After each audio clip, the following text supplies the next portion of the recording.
Yeah, since 2013 to 2017, I've been participating in the budgeting process, yeah, both at the county and at the sub-county level. Kuna wakati niliitwa kwa mambo ya bajeti wa county karibu mara 2. Hiyo ni kuanzia mwaka wa 2013 na 2014. Tuliitwa tukijadili na kuzungumza jinsi bajeti na makadirio yake. No, but I've participated in the public participation forum whereby the CEC for finance and the person controlling the various stakeholders were giving updates on what is in the budget for the financial year and how much has been given to each and every program. Sijawahi, ingaje nimekuwa nikitamani sana niweze kuwa katika hizo shughuli.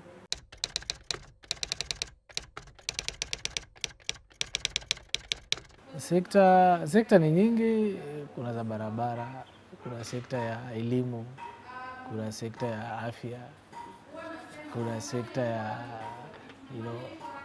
there are so many. Sekta ya afya ambayo ni moja, kuna sekta ya kilimo ambayo ni nyingine, kuna sekta ya ulinzi ambayo ni mambo ya security, kuna sekta ya barabara na ile zingine zote ambayo zinahusu uendelezaji wa serikali katika either kwa county ama kwa kiwango cha kitaifa.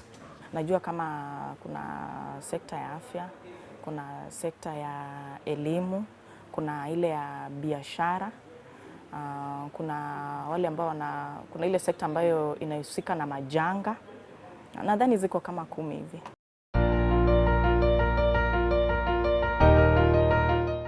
Shughuli yetu ni ya kwamba we give public information on budget issues.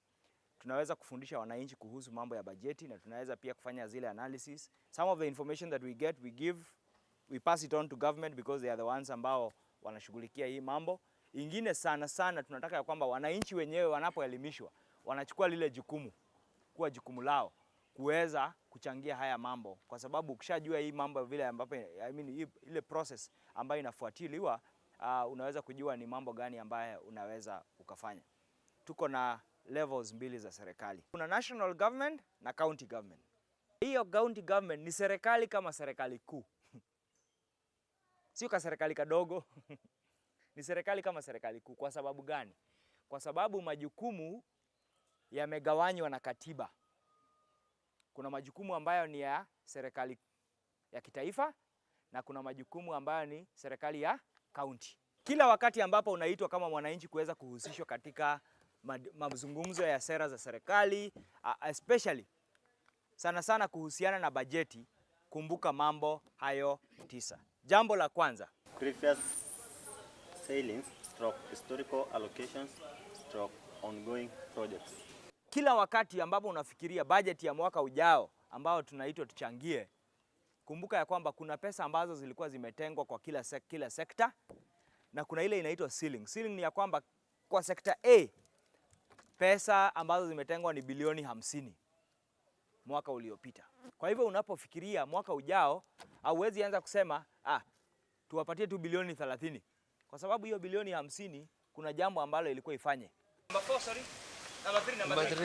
Yes, 3. National and county functions. National and county functions. Hiyo nilielezea sana tulipoanza, ya kwamba bajeti inafuatilia yale majukumu ambayo yametolewa na katiba for the different levels of government. Priorities. Priorities ni nini kwa Kiswahili? Kipaumbele. Kipaumbele. Haya, tuelezee. What do you think priorities are? Haya ni baadhi ya miradi ambayo jamii ama serikali imeipangia iwe ni muhimu, ingawaje wako na mahitaji mengi, but yako yale machache ambayo wameona kwanza haya ni muhimu sana, ambayo itawasaidia hawaje. Unaweza kuwa na priorities mingi, but you have the best one ambayo unaona itakusaidia, ambayo inahitaji iwafikie jamii nzima. changing priorities over time. What does that mean? Pengine wakati ambao umeipangia kuna kitu kingine ambacho unaingilia kati na ukaona kuwa lazima kwanza ipatie kipaumbele kuliko hiyo. Those are the 9 factors to always remember.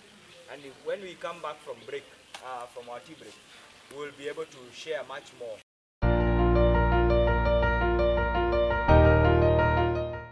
Every time you are deciding how much money you want to share among sectors, it's not an easy decision. Hatuna pesa ya usisaimu, umesikia tunaomba loan nyingine. Kwa nini tunaomba loan? Hisabu pesa itoshi. Kutajirisha watu. There is no government that has enough money to do everything. So every year, lazima uamue kwa ile pesa niko nayo, na ile mahitaji mingi niko nayo, nitagawa hii pesa kidogo namna gani. So even for us at the national level and at the county level, that decision has to be made every year. Budget inatengenezwa kila mwaka. Now, the sectors that you look at in the morning ni sector ya education na sector ya infrastructure. Now, those two sectors, even from their names, they have two big but different objectives.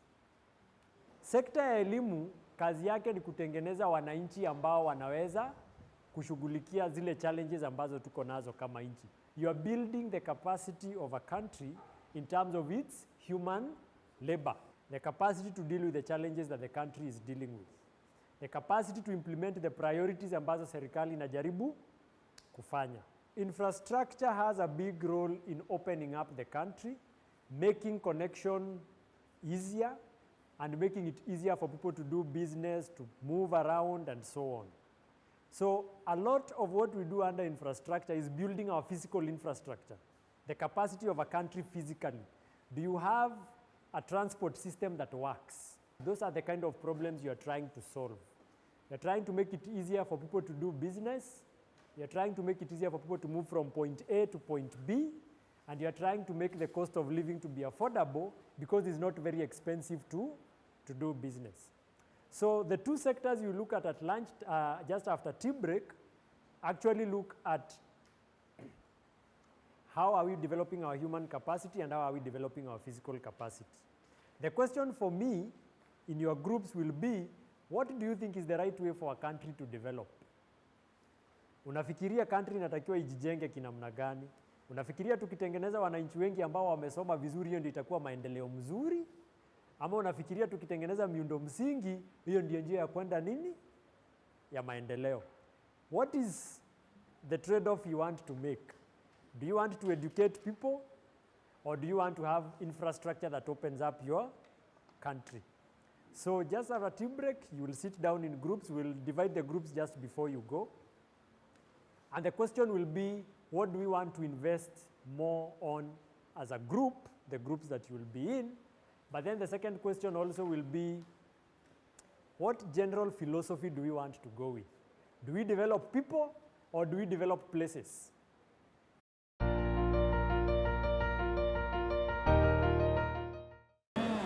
Hapo kwa mambo ya broadcasting and telecommunication.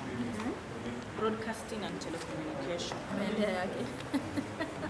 Ninashangaa, okay, for KBCs, sina nini.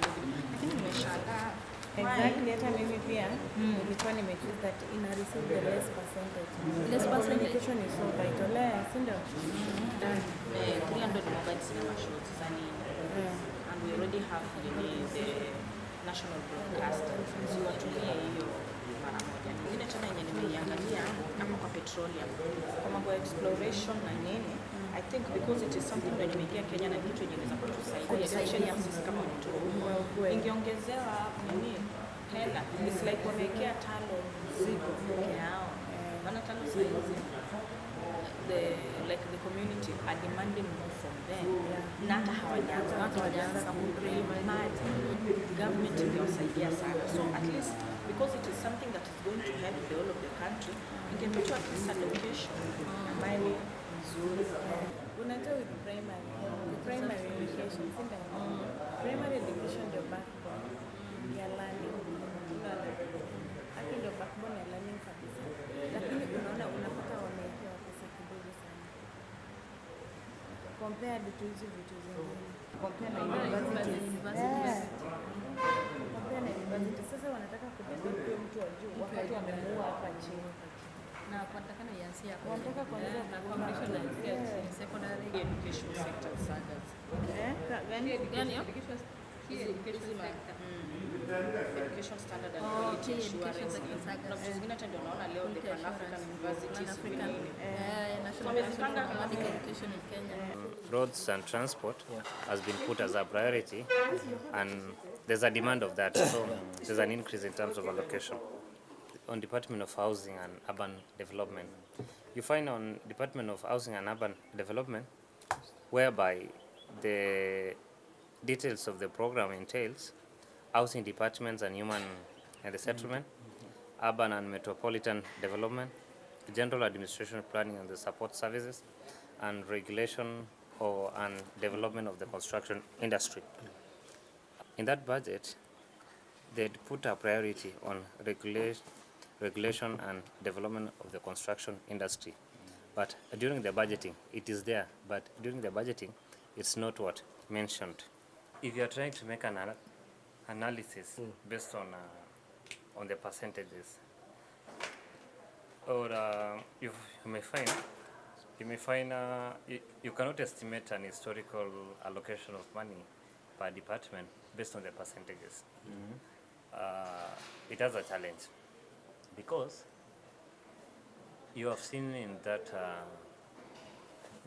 document some has got a 4-4, but if you see in terms of allocation, another one has got like 5 billion, the other one has got like 4 billion. But you find the percentages are the same. So during the analysis, you have to factor in terms of the percentage and actual pricing for actual money which has been allocated in that in the sector. Money has been allocated, yes, but during the distribution of that money, as per the activities in the sectorial, you find that money is not budgeted for.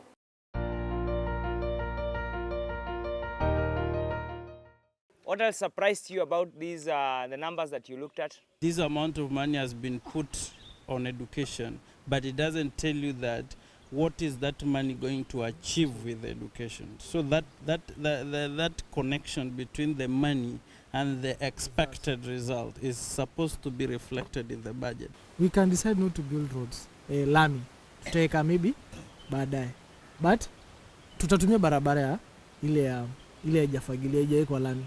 But in education, mwanafunzi lazima awe na mwalimu.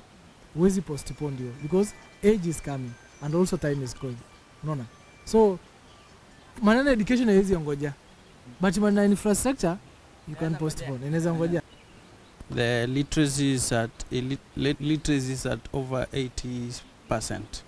That, and then the infrastructure of education, they are still low because we are talking about a community that has been marginalized for over 50 years. The other thing that is very contentious, the reason why answering that question is very difficult, we just discovered oil. Economy here is very poor. Employment rate is also very low. So while exploring energy might cause employment to the community around. So in my view, because they are all important, employment is as important as education, I will give it a 50-50. Wengi ambao wamesoma zaidi na hawana wote kazi. So mimi kwa hiyo 100 nitapatia energy and infrastructure 60. Alafu education nitapatia 40. Kwa sababu tutengeneze kazi kwa wale watu ambao wamemaliza shule kwanza. Hao ambao watapata kazi wakuje, wengine watakuja watasaidia jamii yao na watasomesha wale wengine. Nakumbuka wakati mafuta ilianza kuchimbwa hapa Lokicher, walitafuta wasomi wa Turkana na hakuna hata moja ilipatikana, na ilipatikana nje ya Turkana. Je, sasa vile mtu anasema tuweke petroleum iwe number 1, je, wewe unatupeleka mbele ama unaturudisha nyuma? Education 60, infrastructure 40, because you cannot achieve quality education without adequate infrastructure. So as much as we are talking of marginalization, we need also to develop this component of infrastructure. We need roads so that industries can be opened here, mambo ya petroleum here. That is why we need to balance these things. Hii mambo ya education ni priority, but we don't need also to leave other sectors behind. Not all will be employed in the white-collar jobs, indicating that a lot of resources should go to education such that as many people as possible can be educated, and those ones who cannot be employed in the white-collar jobs can be employed, can self-employ themselves. In the infrastructure, as we have gone through the document, we have found that some sectors can provide money for itself, like the petroleum. It will sell its petrol and it will get its money from elsewhere. So I tend to think education should be given more. In this case, 70. And then the other one will get 30. How many are for 70-30 by a show of hands? Haya. Tunanilazimisha wewe. Mimi ni 40. Oh, mimi ni 40. Sawa. How many are for 60-40? Hawa chache ndio wako. No. Our decision is 70-30.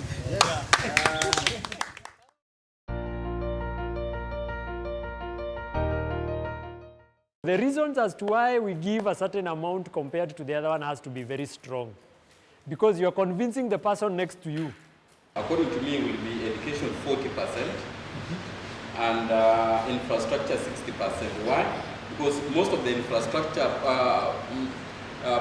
that is most of the projects that were under infrastructure came to an end, but you see we need to develop the infrastructure in place for extractives, for early oil production. So that alone enables us to maintain some allocations, and in education it was 39. We increased by 1% to take at least to bridge, that is the free secondary education. This gives infrastructure a better position for more allocation. But I know it's not going to continue like that, because some things can be done once and we forget it. Like if we tarmac Italy Road, we will not tarmac it next year. We will move into something else. Then if we go to education, we will say we want maybe 3 universities in Turkana County, one in this county, and then this one here. Once done, we forget about those ones. So this tells us we still need to improve our infrastructure. Then we maybe begin saying now we can have education coming fast. Nchi inaendelea kama wako human resources, wako na uwezo human resources ya kutosha, kama za kujenga reli, kama za kujenga bridges, kama za kufanya research. Okay, so how many for more for infrastructure?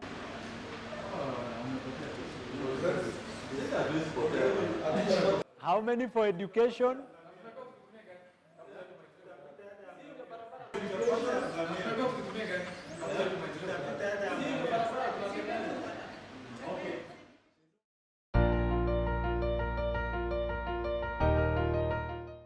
Increased interest of development partners to support the 3 departments. Department of Social Protection, special program, that is issues on food security, the bracket nazaka USAID hapo kwa hii alafu weapons, equipping security, that's modern security equipment, alafu tena because of increased crimes, increased crimes, that's why expansion of new prison prison stations, sindio, for rehabilitation. Increased of because of increased crimes. Because of increased crime, the establishment of more prison cells. Tena kitu yenye na affect mambo ya by petitions, petitions. So that's why IBC have to conduct some by-elections. Increased corruption in both levels of government. So EACC wanataka pay more funds. That's independent commissions generally. Increased security personnel, so police officers. So basically that incentives to aged persons. Allocation yake sasa. Allocation yake ni 70%. Yes, tunasema 70%. Alafu sa reasons. Why we have maintained and why we have reduced. Yeah, why we have reduced.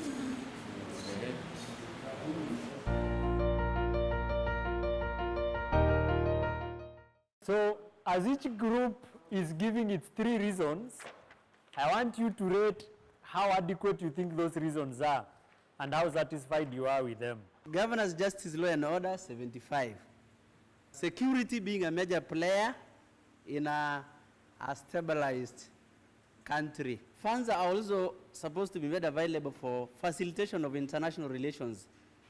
The group resolved that the 2018-2019 allocation for social protection will be 70%, while governance will be 30%. There is need for us to intensify security and equip our personnel with modern equipment to ensure effective service delivery by independent commissions in ensuring they have adequate funds to carry those investigations and to bring to books those corrupt personalities.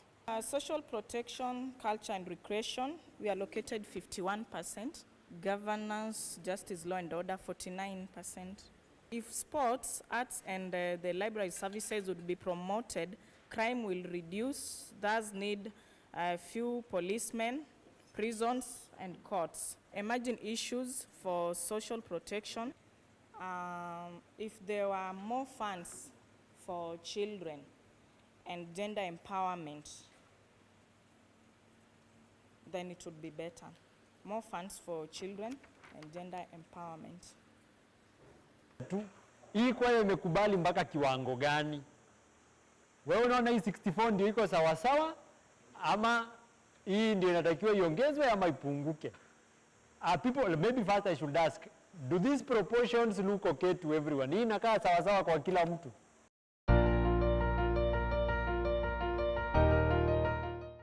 Each group will present their allocation and the reasons for it. Then all of us shall decide whether those reasons are adequate or inadequate. 60% to GJLO and 40% to social protection, culture and recreation. Most of the problems that social protection undergoing needed to be solved by GJLO, and kitambo hiyo ni because social protection huwa inadili na maneno kaza hizi ya drought, orphans, so kitambo wa funds security ambayo inadiliana na maneno ambayo iko under GJLO, kitambo wa fund more funds there, so itasaidia kuwa na nguvu ambayo itazuia pia maadui kuja kuua watu ambao wako innocent, kwa ambayo sasa inasababisha kitu ka refugees. Governance is human resource intensive, so this whereby we found GJLO, they are in fact every year they do recruitment, like now for police, KDF, but in social protection it is rare to get it, so that's why we decided to allocate more funds there than social protection. GJLO had better performance as we see on this list. So had a better performance of 92% as compared to social protection, which had 89%. For SPCR, 40%. The GJLO has a lot of sectors or MDS, which it needs much attention for a country to have